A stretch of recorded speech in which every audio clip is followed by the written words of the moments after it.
หลังไม้เพื่อนเจอปะเจอแล้ว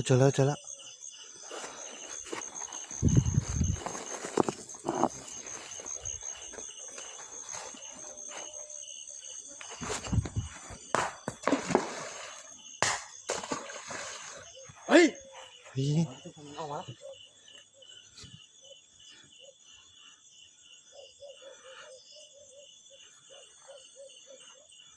มันเดินมาแอบอยู่ข้างหลังนั่นน่ะ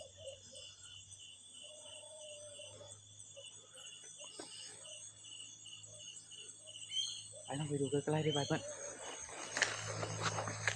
ลองไปดูดีๆระวังด้วยนะระวังนะมันเป็นใครก็ไม่รู้นะเอฟซีนะมันจะมาเอาเป็ดเรานะนี่ท่านผู้ชมมันจะทำร้ายเราด้วยนะทุกคนนะ